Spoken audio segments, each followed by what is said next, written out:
Nuclear weapons, the so-called area weapons, have changed the face of the battlefield.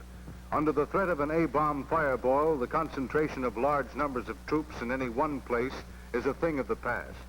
Today, the answer is small, fast-moving combat units, scattered 10, 25, or even 50 miles apart. The gaps between these units pose supply and communications problems. Ground vehicles eventually encounter the obstacles common to battlefields: rivers with no bridges, swamps with no roads, lakes with no boats, ridges with no passes. Only aircraft can provide vital links between the fighting units and send soldiers and their equipment up and over barriers that have halted armies since time began. Here is the answer to the need for better mobility. A new kind of aviation that has steadily come into its own in recent years. It is a heavy-duty, short-range type of flying to which jets and Mach numbers remain as remote as Mars. It is Army aviation. Low-altitude light planes and helicopters of Army aviation provide a startling contrast in an age of supersonic aircraft. Yet, as one Army aviator put it the other day, we can't all go to the moon. Some of us must stay behind and fly low and slow. Low, yes, but slow only by contrast with the jets and missiles. Low and fast would be a better phrase.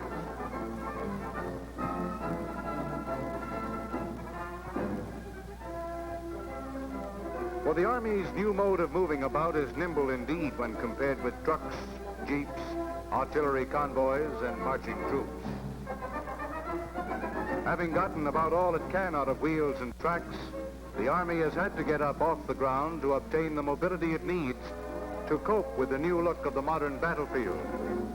The result is that battle objectives are reached in minutes instead of hours, and without a fight en route.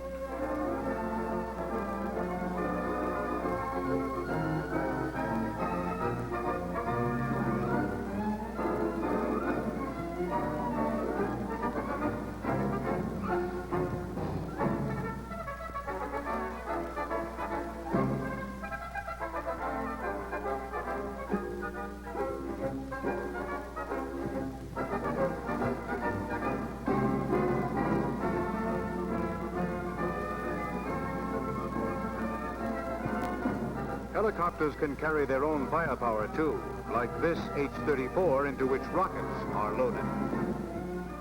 Army helicopters form the so-called Sky Cavalry and are intended to provide rear area security and light reconnaissance combat.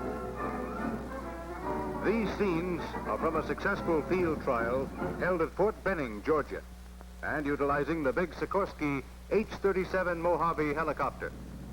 The trial called for transportation of an infantry company by air into a combat area, a medical evacuation, and artillery pickup. A grueling week of maneuvers under tactical conditions.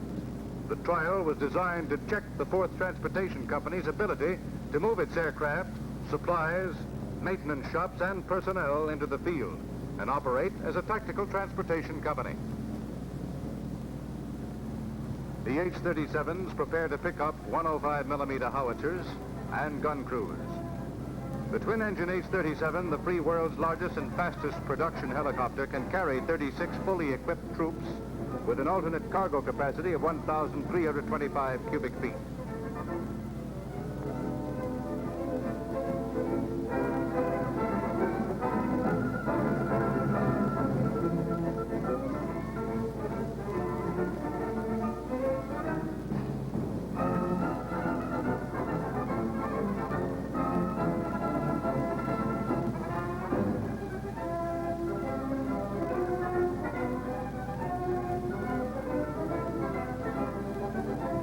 H-37 picks up a 105mm howitzer and heads for the combat area.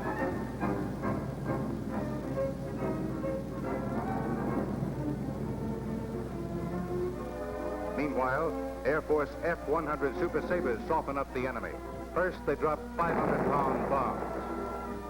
Then they unleash a barrage of 2.3-inch rockets.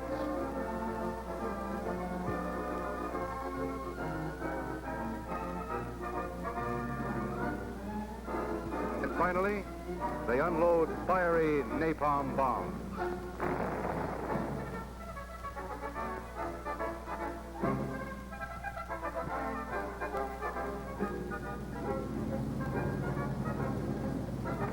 The Army takes over again. H-34 Choctaws carry out further softening up with rockets and machine guns.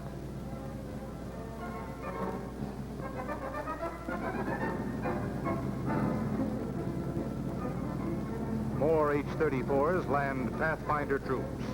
Pilots of the H-37s, which will appear in a matter of minutes, will follow landing directions of the Pathfinders. Still preparing the way for the main assault, more H-34s fly in at low altitude to hit the enemy again with rocket and machine gun fire.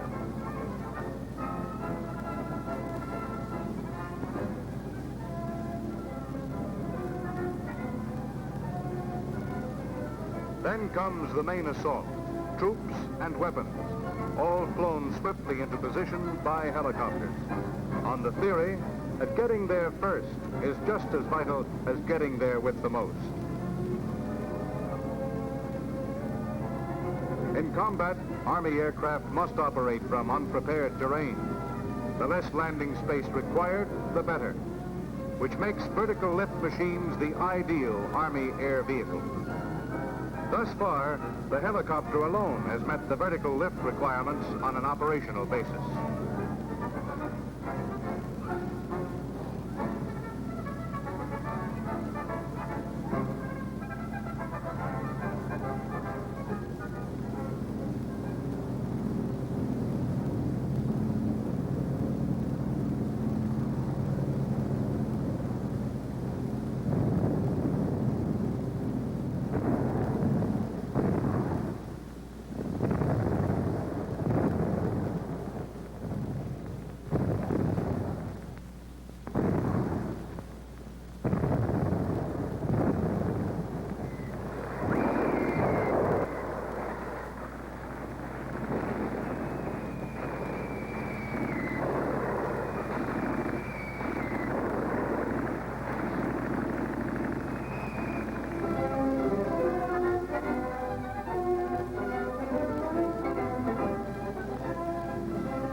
The big copters do double duty as prisoners and casualties are carried quickly to rear areas.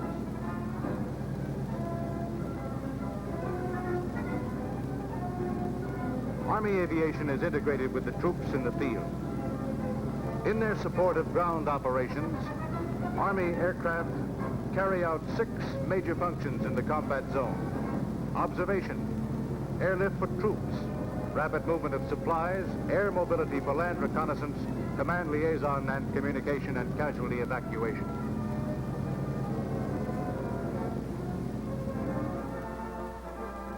A quick conference between air and ground commanders, and the assault continues with more airlift, more troops, and more weapons. All flown in at treetop levels, free of roads, passes, and bridges, and over lakes, rivers, or swamps. Thus does the Army get up off the ground to obtain the mobility it needs to cope with the new look of the modern battlefield.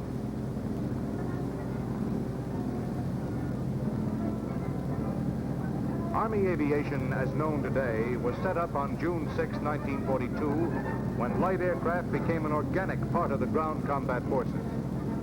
After World War II, Army aviation continued to grow.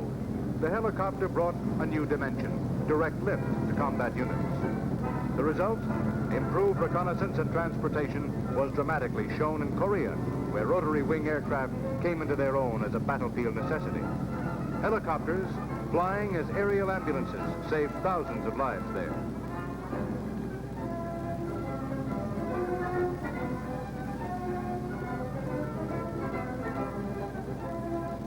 armed jeeps roll from an H-37 ready for battle.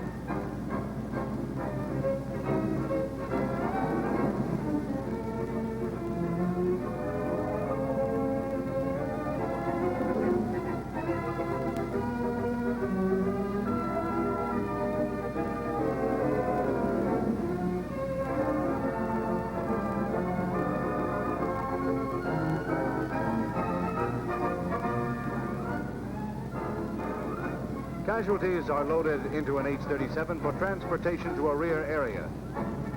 A French general commenting on the use of helicopters in North Africa said, "We shall never be able to say how many engagements have been turned to our advantage by helicopter-carried reinforcements, nor how many troops in a bad spot have been properly supplied, nor how many wounded, enemy or friend, have been saved thanks to the speed with which they were evacuated."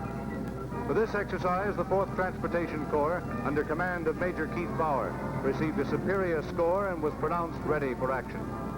You have seen here but a glimpse of tactical air mobility, which has been called the Army's one major breakthrough in mobility since World War II. Exercises such as this make it clear that Army aviation's main requirement is to pursue aviation's many possibilities with continued energy and imagination.